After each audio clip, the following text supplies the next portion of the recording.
해야 한다고 말했습니다. 박 장관은 오늘 수원고검 개청식 인사말에서 이제 시대 상황이 변하고 국민의 시각과 의식도 달라졌다면서 이같이 밝혔습니다. 환경운동가들과 강원 지역 주민 등이 문화재청을 상대로 설악산 케이블카 설치에 반대하는 소송을 냈지만 패소했습니다. 재판부는 환경운동가 등의 청구는 요건을 갖추지 못했다며 각하 처분했고 일부 지역 주민들의 청구는 기각했습니다. 오늘 전국이 맑은 가운데 한낮에는 25도 안팎의 초여름 날씨가 이어지겠습니다. 토요일인 내일도 전국이 맑겠습니다. 내일 아침 기온은 전국에 7도에서 15도로 오늘보다 1도에서 2도 정도 높겠습니다. 서울지방 현재 기온은 24.9도입니다. 아나운서 원스캔이었습니다. KBS.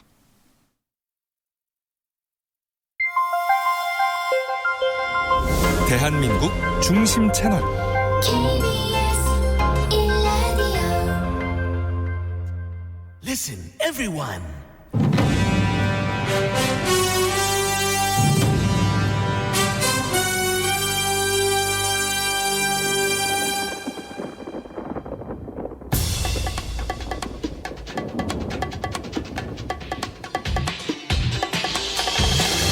김용민 라이브.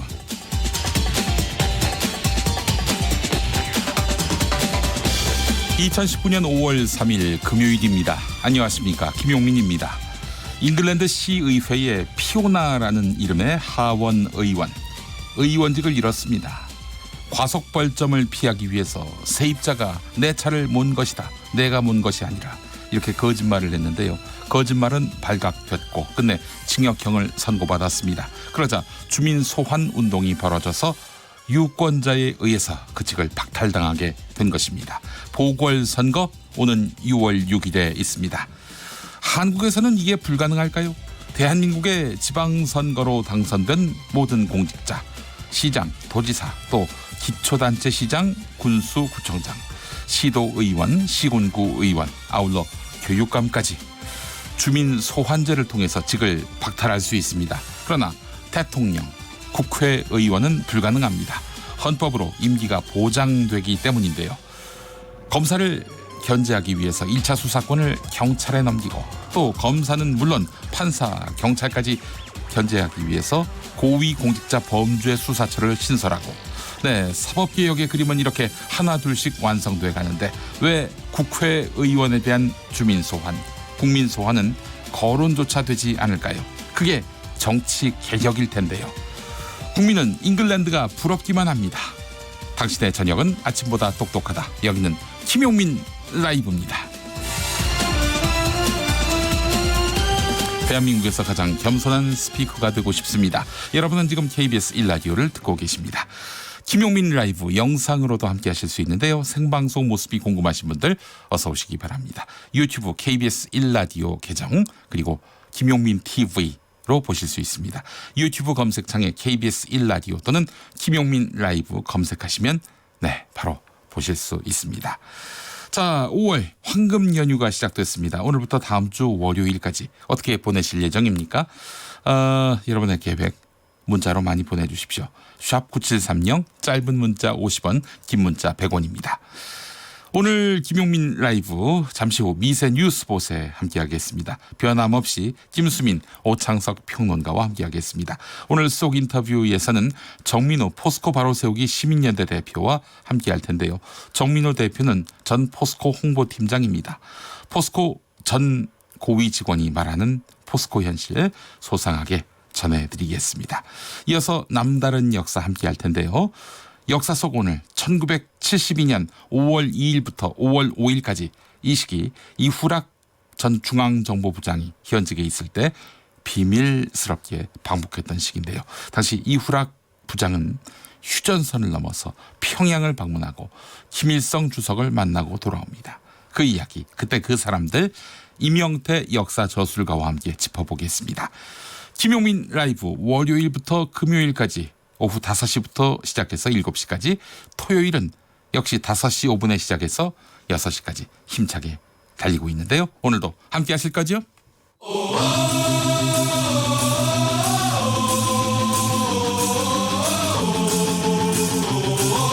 김용민 라이브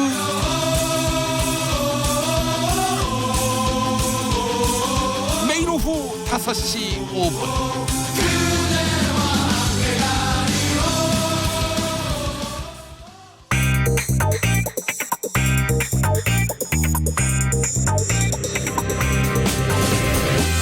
오늘 타임라인을 수놓은 말말말 김용민 라이브가 수집해서 들려드립니다. 소리로 듣는 그리고 세상을 읽는 뉴스, 세상의 모든 뜨거운 목소리, 그 말말말에 김용민 생각까지 더해서 리뷰합니다.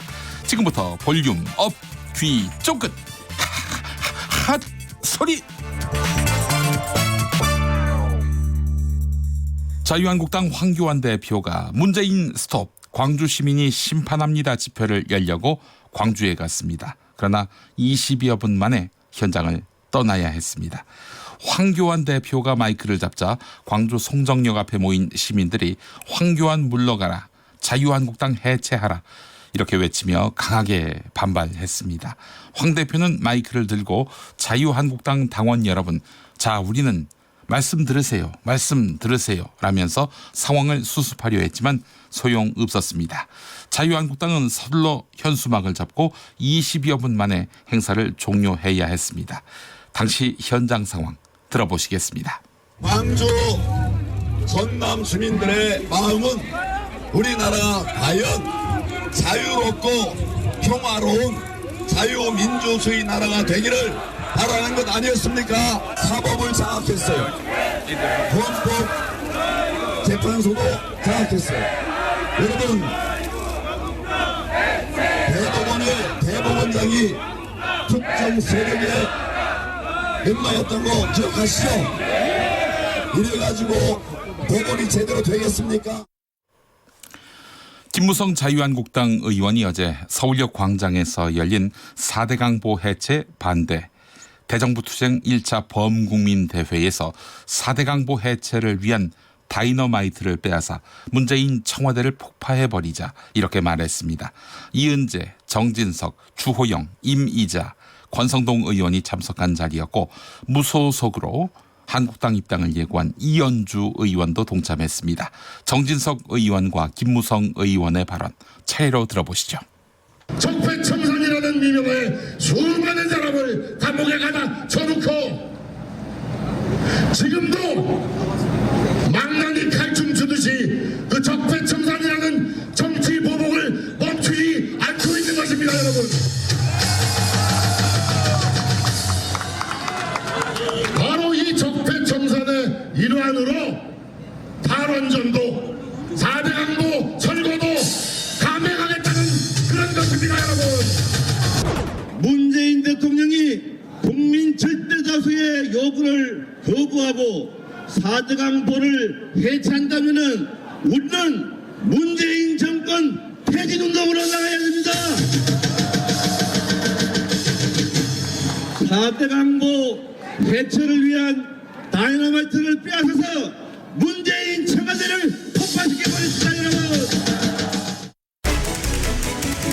김용민 라이브. 문무일 검찰총장이 국회 패스트트랙에 오른 검경 수사권 조정 법안에 반발하면서 파문이 커지고 있습니다.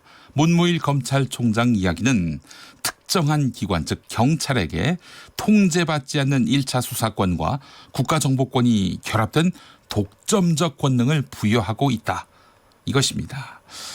경찰권 비대화를 우려하는 검찰 구성원의 의사를 대변한 것인데요. 오늘 KBS 1라디오 김경래의 최강시사에 나온 김영우 자유한국당 의원은 검찰 쪽 입장에 좀 더 기운 듯한 태도를 보이면서 검경 양쪽이 첨예한 밥그릇 싸움을 하는 바람에 국민만 피해를 보고 있다고 질타했습니다. 김영우 의원의 말 들어보시죠. 예를 들면 경찰이 수사를 시작해서 아무 혐의가 없으면 그냥 또 수사를 종결할 수 있고 네. 지금 이제 검경 수사권 조정안에 따르면 이제 그렇게 할 수 있단 말이에요. 검찰의 수사 지휘 없이. 네. 그러니까 이제 검찰에서는 이렇게 되면은 국민들만 피해를 본다라는 그 불만이 있죠. 그래서 네. 결국 견제와 균형이라고 하는 민주주의 원리에 반한다.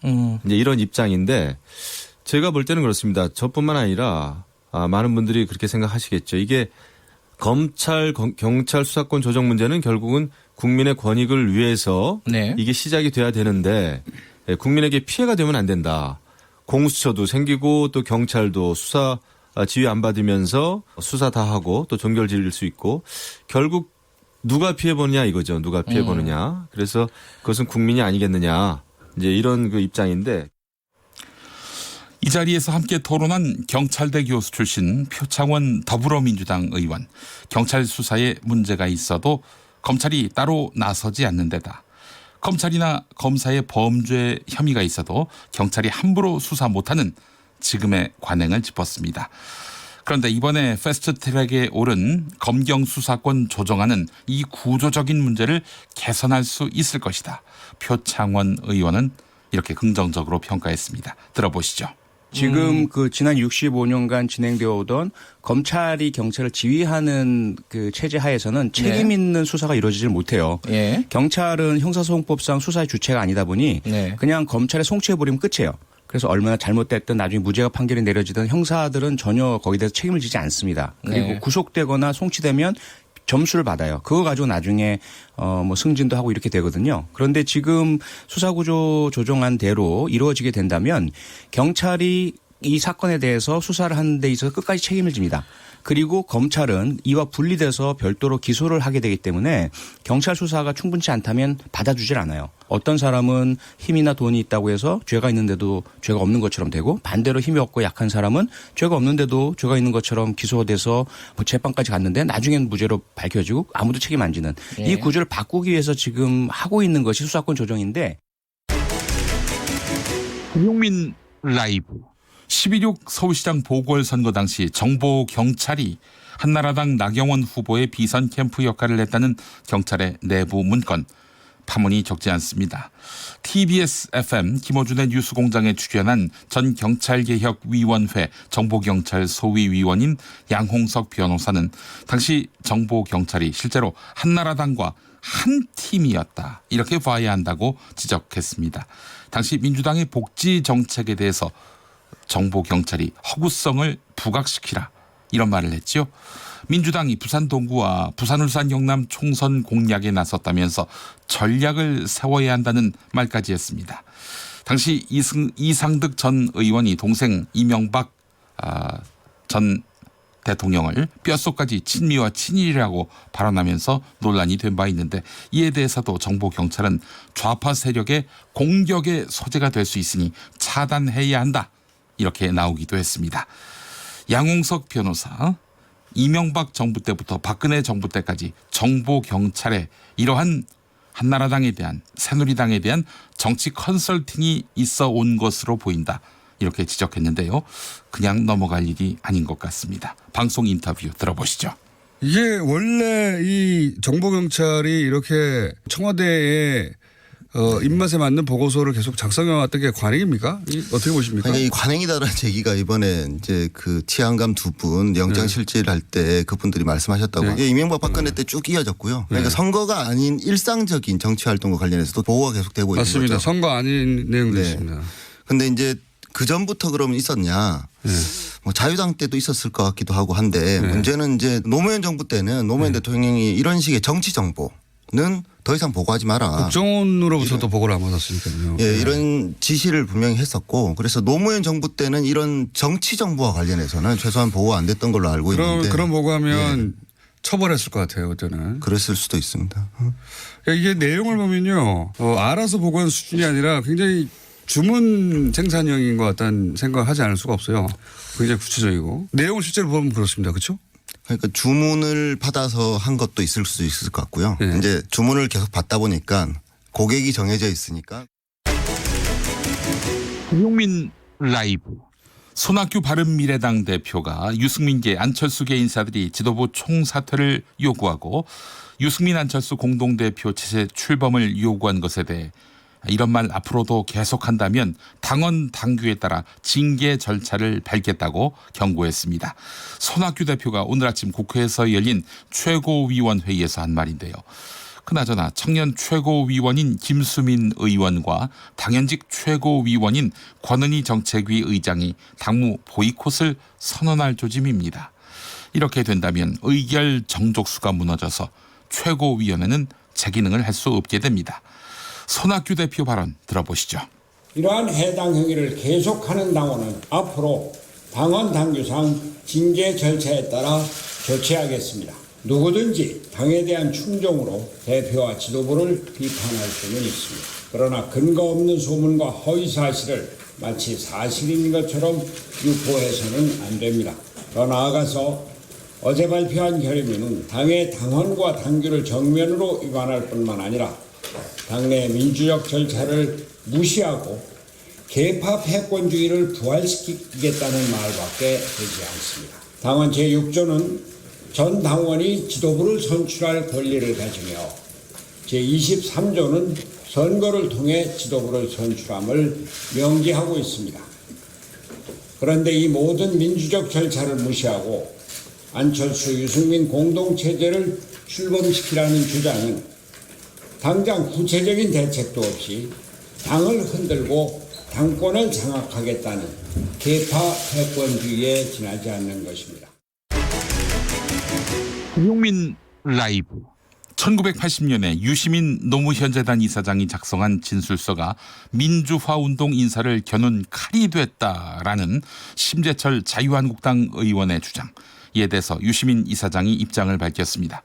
노무현재단 유튜브에서 유시민 이사장은 감출 것은 다 감췄고 부인할 것은 다 부인했다라면서 진술서를 쓴 뒤 500명에 가까운 수배자 명단이 발표됐는데 저희 비밀 조직 구성원은 단 한 명도 그 명단에 올라가지 않았다고 밝혔습니다. 즉 총알바지가 된 선두권 조직의 구성원 이름만 진술서에 적었지 비밀 조직은 끝내 감췄다는 것입니다. 이에 대해 심재철 의원은 유시민 이사장이 다시 한번 진실을 왜곡하는 예능의 재능을 발휘했다라고 말했고, 유시민 이사장은 연합뉴스에다가 자신을 배신자로 엮으려 애쓰는 심재철 의원이 안쓰러울 뿐이다 이렇게 밝혔습니다. 심재철 의원 1980년 당시 서울대 총학생회장이었고 유시민 이사장은 서울대 대의원회 의장이었습니다. 유시민 이사장의 유튜브 방송 발언 들어보시죠. 학내 비밀 조직을 감춰야 돼요. 이거는 절대 진술하면 안 돼요. 그래서 모든 일을 내가 한 것처럼 해야 돼요. 그러니까 따라서 학생회의 주요 간부로 떠오른 모든 사람은 이 모든 사태에 대한 공식적 책임을 자기들이 진다. 그 전제를 두고 물론 단과대 학생회장 중에는 그냥 순수한 마음으로 출마해서 된 친구도 가끔 있긴 했지만 네. 전체적으로 보면 단과대 학생회장 이상은 다 그거였어요. 우리는 진짜 조직원 밑에 있고 우리는 총알바지로 위로 올라온 사람들이에요. 그러니까 총알을 받는 게 우리의 임무예요. 그래서 모든 일을 내가 했거나 학생회에서 한 것이고 그럼 나는 배후가 없어야 돼요. 그러니까 내가 소속된 서클도 없어야 되고 내가 소속된 비밀 조직도 없어야 돼요. 그걸 감추고 모든 이루어진 모든 일을 학생회에서 한 걸로 진술을 하도록 처음부터 예정돼 있었고요. 강성의 야당 전국을 누비고 있죠. 강성의 야인 듣겠습니다.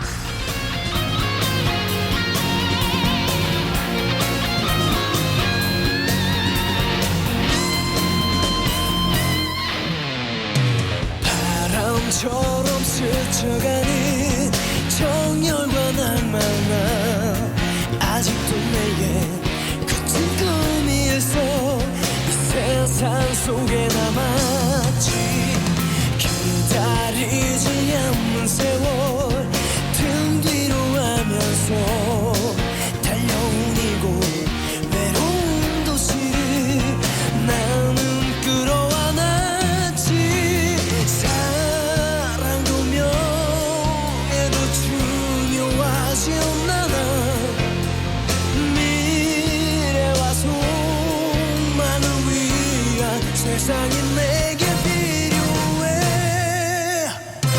나는 야인이 될 거야 어두운 세상에 쳐가며 아무도 나를 위로하지 않아 꺼지지 않는 등불이 달려하네 나는 야인이 되겠어 거친 비바람 몰아쳐도 두렵지 않은 나의 뜨거운 가슴 그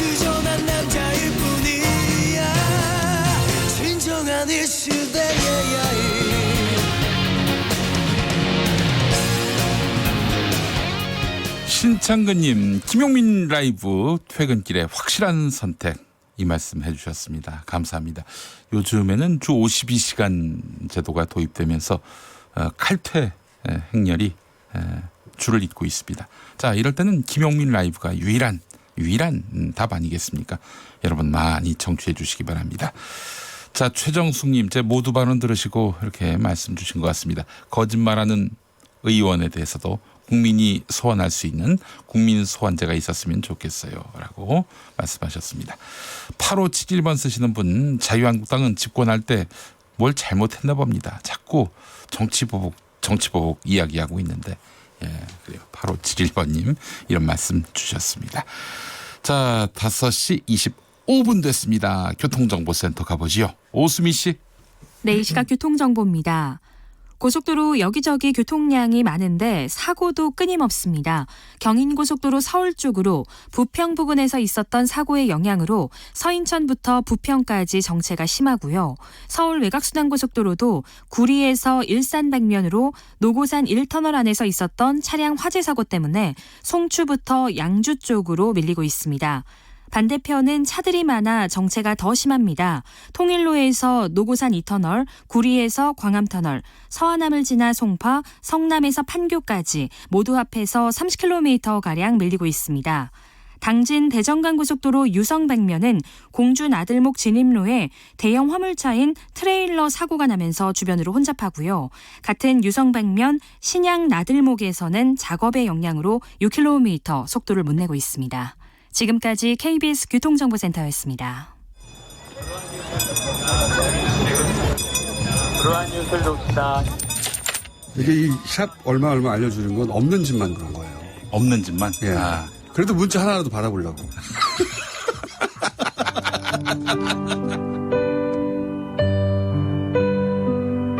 김용민 라이브는 청취자 여러분의 따뜻한 관심과 참여가 필요합니다.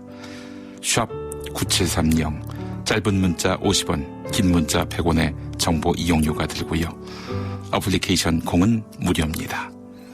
없는 집이 있는 집이 되는 그날까지 오늘도 최선을 다하겠습니다.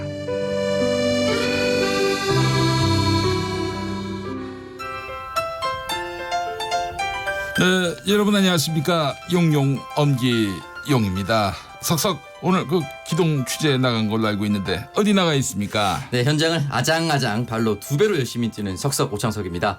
저는 오늘 논란의 발언을 한 그분을 만나러 왔습니다. 그분이요? 그래서 어디입니까? 네, 그분 사무실 앞인데요. 바로 들어가 보겠습니다. 의원님, 사무실에 계신가 할 것 같습니다. 문 좀 열어주시죠. 누구? 이렇게 문을 쾅쾅 두드리는 사람이 누구야? 아장아장 석석이네. 네, 김무성 의원님, 4대 강보 해체하면 다이너마이트로 문재인 청와대 폭파하자, 이런 폭탄 발언을 하셨는데요. 왜 그러셨어요? 그건 내 마음입니다. 무슨 말을 하든 내 입으로 하는 건 다 내 마음입니다. 네, 김무성 의원을 내란죄로 처벌해달라, 그래서 이런 청와대 국민청원이 올라왔는데요. 그건 어떻게 생각하십니까? 국민청원, 그건 네 마음입니다. 그러든지 말든지 나는 상관없습니다. 난 투쟁하러 가야 돼서 이만. 잠깐만 의원님, 한 말씀만 더요. 의원님은 삭발하라는 청원이 올라와 있는데요. 안 하십니까? 깎아봤자 어차피 자랄 머리. 귀찮으니까 건드겠습니다. 내 마음입니다. 미세 뉴스 보세요. 오늘의 뉴스는 5월은 푸르구나, 머리카락은 자란다. 오, 많이 닮았어요. 김무성 전 대표. 우리 한국당에 정양석 의원이라고 있는데 김용민 씨가 하는 김무성 성대모사는 정양석 성대모사입니다. 아니, 정양석 의원이 그 서울 강북 쪽의 국회의원입니다. 네. 예. 사실 잘 그렇게 인지도 높은 의원은 아니죠. 그분 목소리는 더 몰라요. 예. 이름도 그렇지만. 그나마 김용민 씨가 김무성 의원 성대모사랍시고 하는 게 정양석 의원 성대모사랑 좀 비슷해요. 그나마. 그나저나 오늘 저 라디오 청취율 조사가 나왔습니다. 그래요? 우리 어떻습니까? 김용민 라이브 조금 올랐는데요. 조금 올랐는데 아무래도 저희가 기대했던 거에 비해서 너무 못 미칩니다. 적어도 한 5%는 오를 줄 알았는데 말이죠. 그래서 5% 포인트? 그렇죠. 5% 포인트 더 오를 줄 알았는데 사실 그냥 5%만 돼도 대박인데요. 그렇죠. 여기서 더 오를 것이라고 기대했는데 안 돼서 저희가 월요일에 김수민 평론가, 오창석 평론가 삭발식을 하게 됐습니다. 두 사람 때문에 지금 청취율이 TV도 아니고 라디오에서 뭐 삭발을 해봤자 그래요. 크게 효과가 없을 것 제가 같습니다. 페이스북에 촬영한 거 올리겠습니다. 예. 우리 결기를 보여줘야 됩니다. 네. 흰 와이셔츠 입고 와야 됩니까? 당원들 뭐 이렇게 모집하고. 예. 저는 그냥 눕겠습니다. 네. 전 눕겠습니다. 저는 밝겠습니다. 제가 삭발하면 다시 머리가 자랄 걸 기약할 수가 없어요. 예, 그래서 이제 슬프네요. 젊은 당신들 한번 삭발해 주시기 바라겠습니다. 그왕 그렇게 되는 거 그냥 하시는 게 어떨까요, 본인이? 뭐 어떻게? 어차피 잘한다는 보장이 없는데 이왕이 그렇게 된 거 새로운 스타일로 살아가시는 거죠. 샴푸 값도 아끼고 샴푸가 또 환경 오염에 굉장히 치명적이거든요. 제2의 인생. 네. 오늘 옥상 또 한번 올라가야 될 것 같습니다. 연휴를 앞두고 한번 또 올라가야 저는 될 것 같습니다. 옥탑방에 살기 때문에 옥상이 굉장히 강합니다. 제가 강한 알겠습니다. 좋겠습니다. 자, 김수민 평론가. 장외투쟁 소식부터 전해주실 모양이죠? 네, 자유한국당 장외투쟁 계속되고 있고요. 어제 대전, 대구, 부산에서 규탄 대회를 연대 이어서 오늘은 자유한국당 지도부가 호남선을 타고 서울로 지금 올라오고 있는데 그 전에 광주에 들렀습니다. 이 광주에 들렀는데 또 시위대하고 대치 충돌하는 그런 양상이 또 있었고요. 한편 더불어민주당은 민생현장 최고위원회로 맞불을 지피고 있습니다. 공립 유치원으로 사립에서 전환한 매입형 유치원의 첫 사례인 서울 구암유치원을 방문했습니다. 무슨 유치원이라고요? 구암유치원이라는 이름을 갖고 있는데요. 매입형 유치원이라고 뭐예요? 공립을 신설하려면 사실 서울 지역에서는 부지 매입부터 해서 100억 원 넘는 돈이 그렇죠. 듭니다. 돈 많이 들어요. 여러 가지 방안 중에서 사립 유치원을 공립으로 전환하는 매입하는 그런 방법이 있고 그게 바로 매입형 공립 유치원이거든요. 그 첫 사례인 유치원을 방문한 것이죠. 알겠습니다. 자, 광주를 황교안 대표가 방문을 했는데 야유와 물세례를 받았어요. 네, 이날 집회는 광주 송정역 광장 일대에서 이루어졌는데 100여 명의 자유한국당 당원들이 대거 참여를 했는데 광주 지역 시민단체 쪽에서 200여 명이 몰려왔고요. 경찰이 또 200여 명이 몰려왔습니다. 그래서 굉장히 아수라장을 방불케 했다라는 그런 중평인데요. 이 과정에서 충돌이 있었고 또 황교안 대표 같은 경우는 엘리베이터에 정체된 상태에서 좀 갇혀 있는 그런 장면도 연출이 되었고 급기야 이제 황 대표를 향해서 누군가가 물을 뿌리는 물세례도 있었습니다. 네.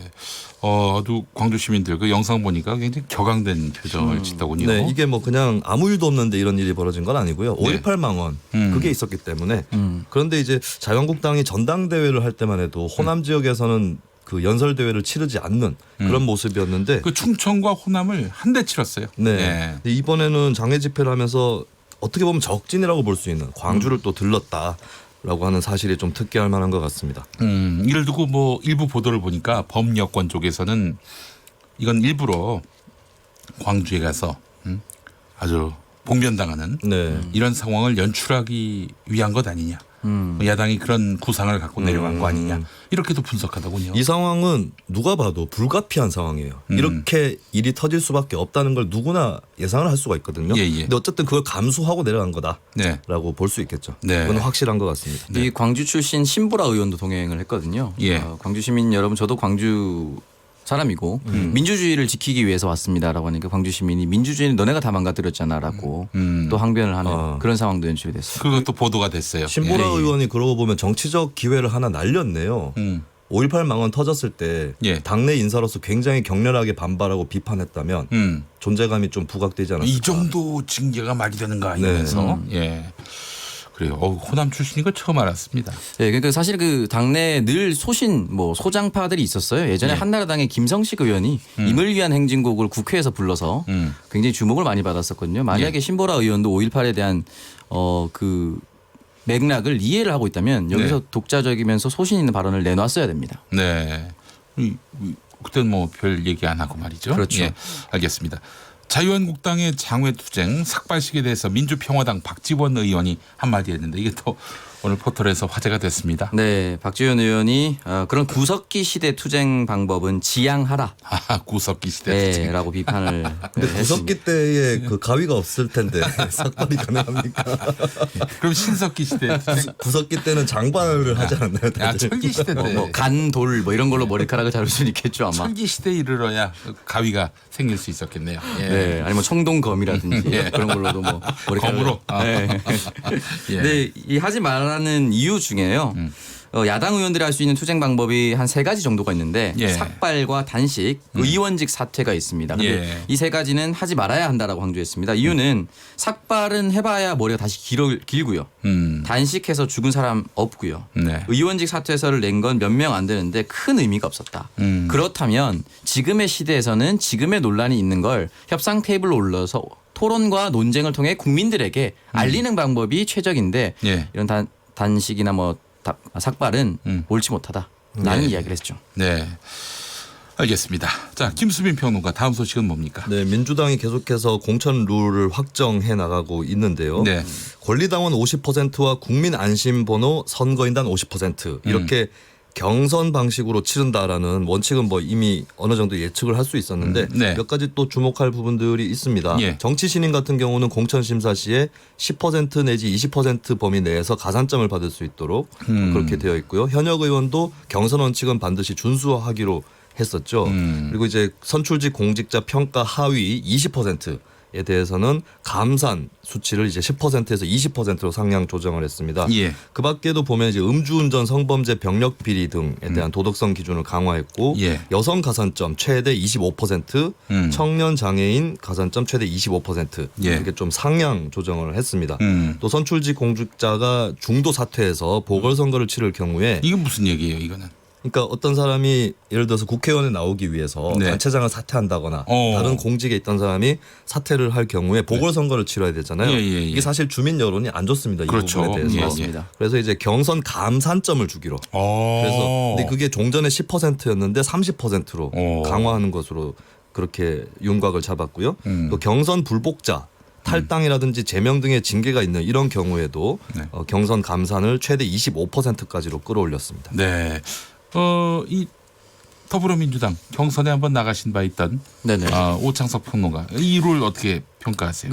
지금 보면은 10%에서 25% 상향 조정 이런 게 나오는데 실질적으로 자신이 득표한 부분에서 10%이기 때문에 그렇게 높은 비율이 아닙니다. 아, 시작부터 10% 주는 게 아니라? 네, 그러니까 만약에 100점 만점에 10%면 110점을 주는 것처럼 보이나 100점 만점에 자신이 득표한 것에서 10%를 주기 때문에 예를 들면 5% 얻으면 0.5? 네, 뭐 그런 식이죠. 그래서 큰 변화가 없을 것이고 현역 경선을 유지한다라고 한다면 사실 현역 의원에 네, 여전히 현역 의원에게 굉장히 유리한 제도인 건 확실합니다.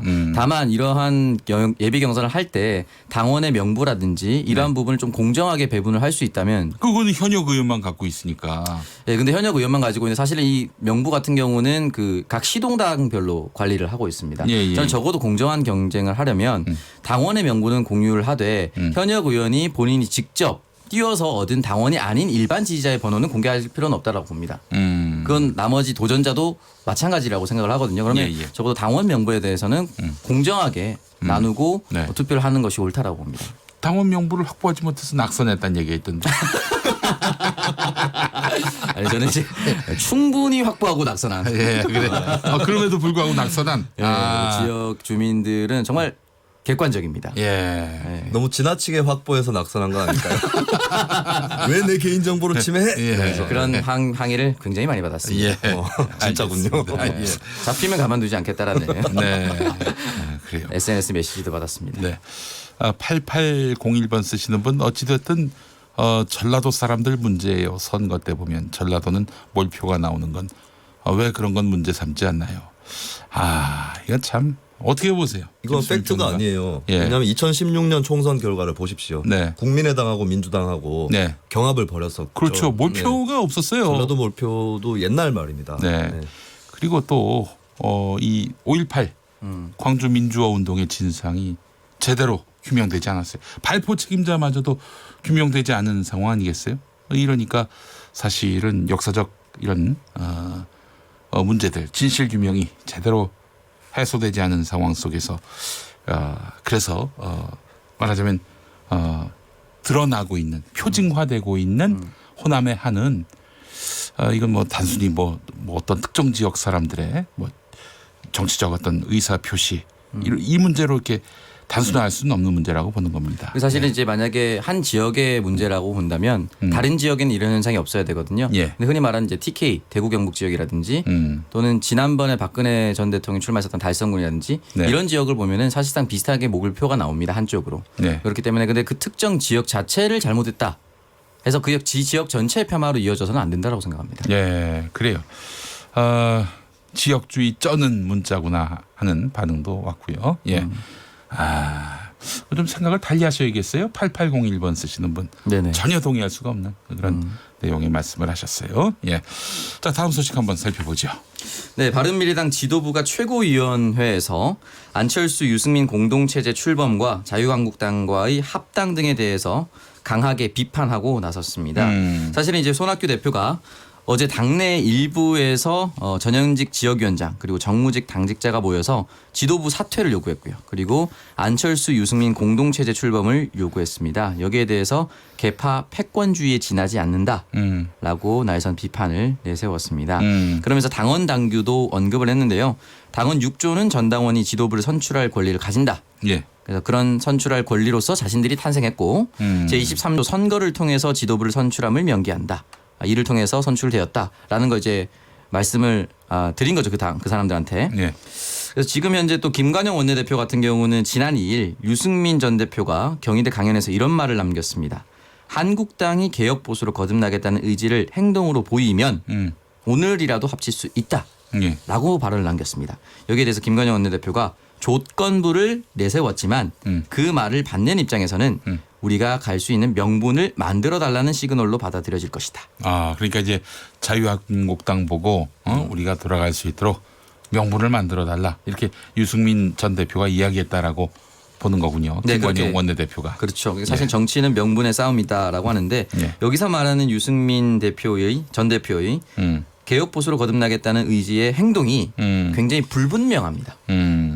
어떠한 것에 만약에 현재 보수가 가지고 있는 잘못된 부분에 대한 명확한 사과라든지 지금 정부와 다른 명확한 경제 노선이라든지 이런 것들이 나와야 되는데 지금 의지와 행동이라는 것은 굉장히 불분명하기 때문에 오해를 살 수도 있다라고 저는 생각을 합니다. 알겠습니다. 바른미래당 상황 살펴봤는데 지명직 최고위원으로 임명된 주승용 최고위원 또 문병호 최고위원 이 두 분이 들어왔습니다마는 제가 모두에도 얘기했습니다마는 권은희 당연직 최고위원 그리고 김수민 청년 최고위원 이 두 분이 그 당무 보이콧하게 되면은 이게 의결 정족수가 미달돼요.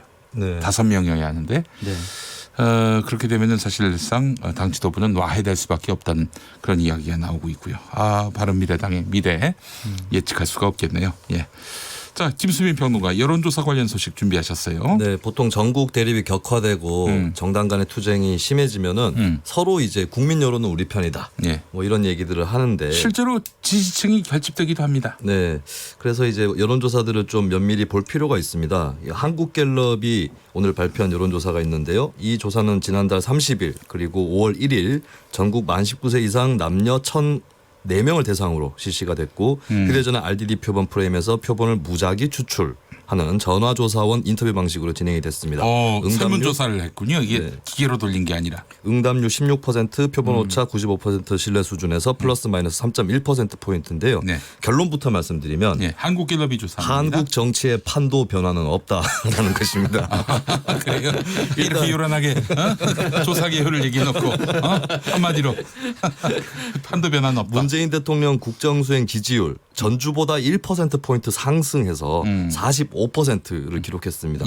큰 변동이 없었다라고 볼 수 있겠죠. 부정평가는 46%로 살짝 긍정평가보다 높기는 했고요. 그리고 이제 더불어민주당 지지율 36%인데 전주 대비 1%포인트 상승했고요. 자유한국당 24% 지난주하고 같습니다. 그리고 정의당이 8%, 바른미래당이 6%인데 지난주보다 각각 둘 다 1%포인트 떨어지긴 했어요. 그리고 민주평화당이 1%에서 0.4% 그 본인들한테는 좀 크게 보이는 그만큼 떨어졌는데 이걸 굳이 해석하자면 워낙에 소폭의 변화라서 함부로 해석하는 게 조심스럽긴 한데요. 굳이 해석하면은 정의당, 바른미래당, 민주평화당 지지층의 극히 일부가 민주당 쪽으로 결집했거나 뭐 혹은 뭐 무응답층으로 갔거나 유일하게 오른 당이 민주당이에요. 네. 그것도 이제 민주당도 1%포인트 오른 거라서 별로 변화가 없다.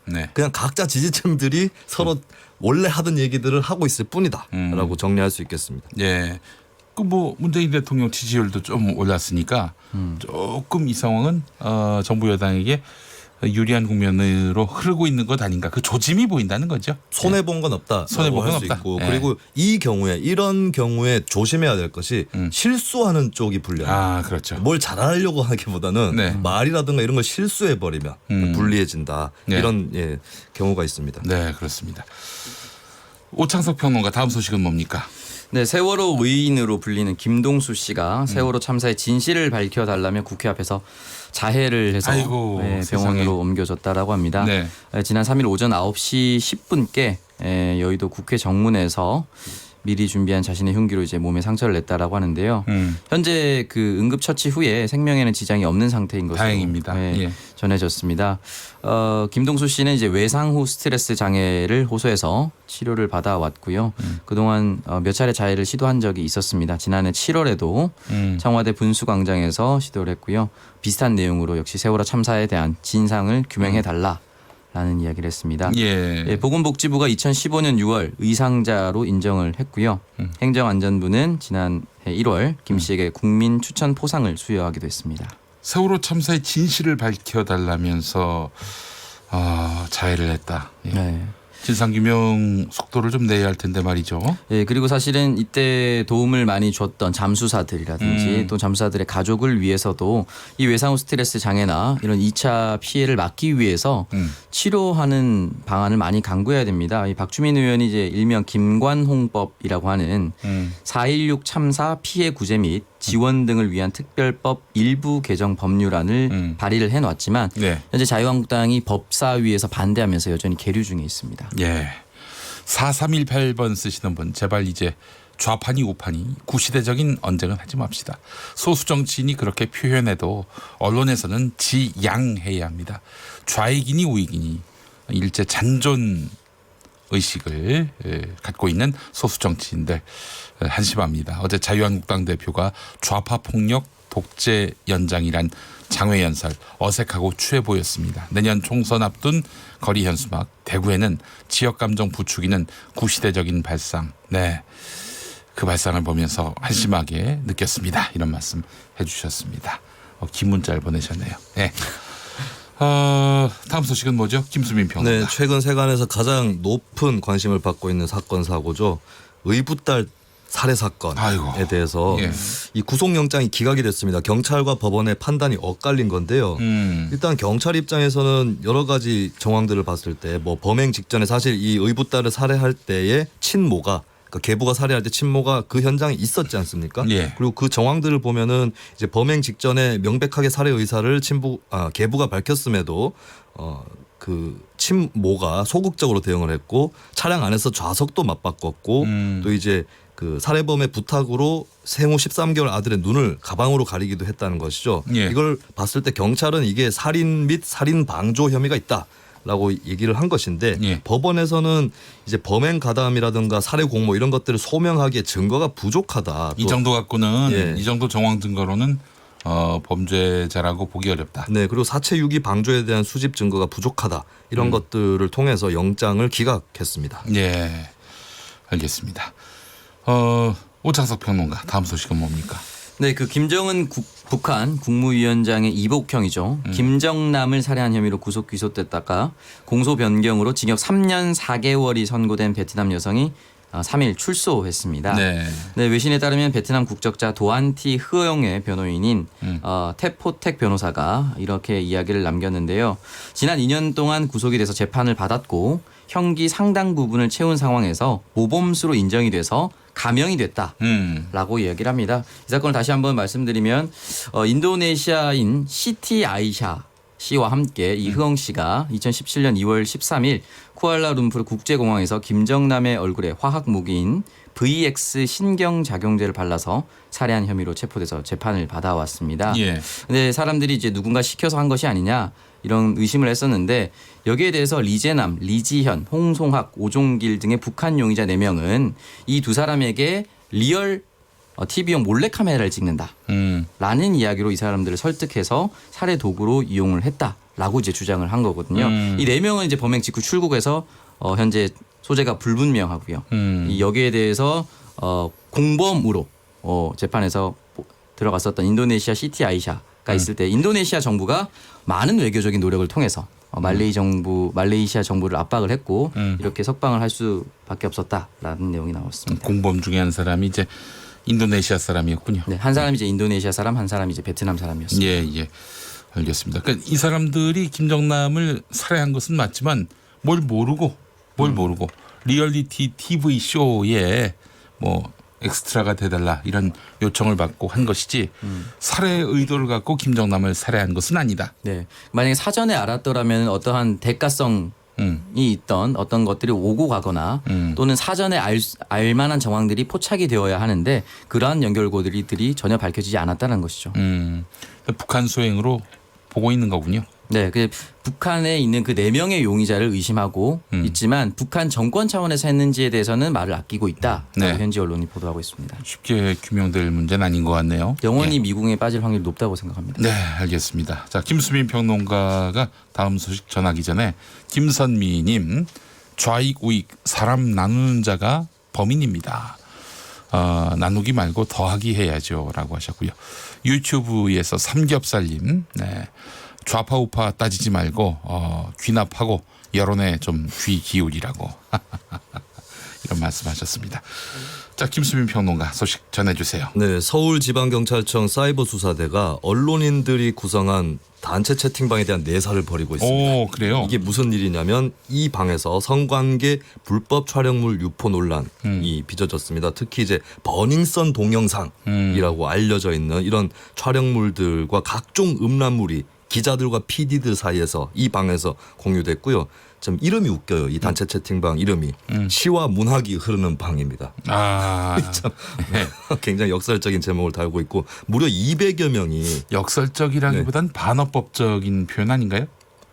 날카로우시네요. 네, 그렇죠. 네. 이런 자리에서 온갖 네. 드러내놓고 하긴 민망한 네. 얘기들을 막 나누는 거예요. 네. 그래놓고 겉으로는 뭐 시와 문학이 흐르는 점점점. 그 말과 말이 부딪히는 것을 패러독스, 역설이라고 하고 네. 말과 상황이 부딪히는 것을 반어, 아이러니라고 하죠. 네, 그렇습니다. 김용민 씨가 그걸 정확하게 알고 있는지 제가 꿈에도 예상하지 못했습니다. 예. 자로잰 듯한 중립. 이건 뭡니까? 역설입니까? 반어입니까? 그냥 무의미한 옹알이 같습니다. 옹알이 자로잰 듯한 중립. 우리 김용민 라이브 표인데 옹알이다. 반어도 아니고 역설도 아니고. 알겠습니다. 아무튼 이렇게 언론인들이 부끄러운 행동을 했다라는 거. 그리고 이 방의 장 이름 그 아이디가 찌라시 왕이에요. 반어법 맞네. 기자가 할 행동이 아니죠. 네, 이게 철저하게 좀 파헤쳐졌으면 합니다. 자, 그래요. 근데 만약에 뭐 잡혔단 말이죠. 야, 이 동영상 좀 공유해라. 근데 그게 취재 목적이었다면은 그래도 문제가 됩니까? 당연히 문제가 되죠. 왜요? 이것은 사람의 인권, 사생활을 침해한 행위인 것이고 오히려 기자라면은 그런 인권들을 지켜가면서 진실을 파헤치는 그런 것이 직무의 기본인 거죠. 이거를 왜 공유? 그리고 뭐 특종을 하고 싶으면 혼자 하면 되지.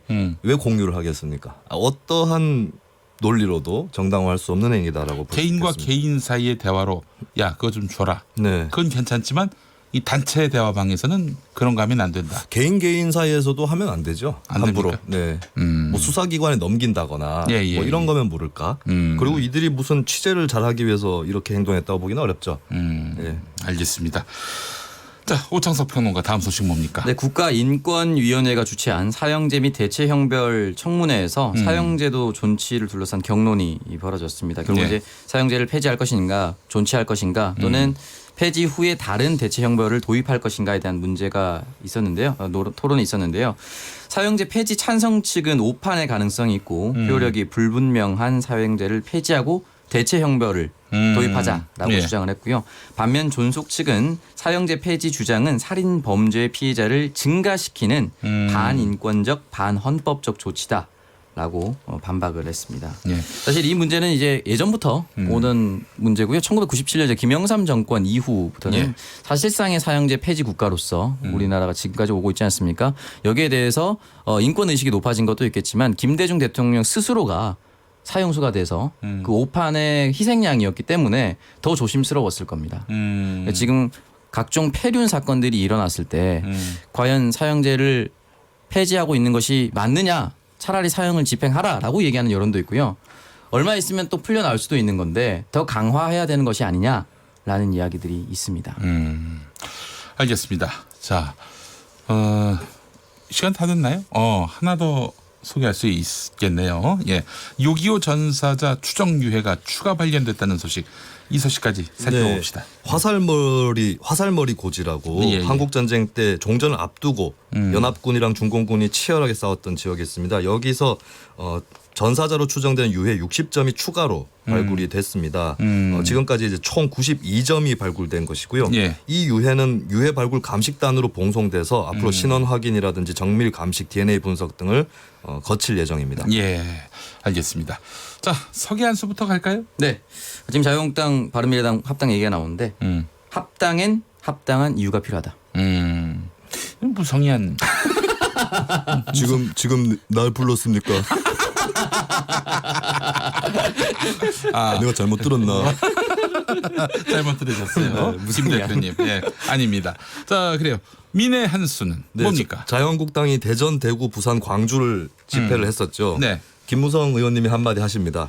서울, 대전, 대구, 부산, 광주 찍고 물세례. 알겠습니다. 자, 오창석 시사평론가, 김수민 시사평론가 두 분과 함께했습니다. 자, 수고하셨어요. 고맙습니다. 전 포스코 홍보팀장인 정민우 포스코 바로 세우기 시민연대 대표와 2부에서 만나겠습니다.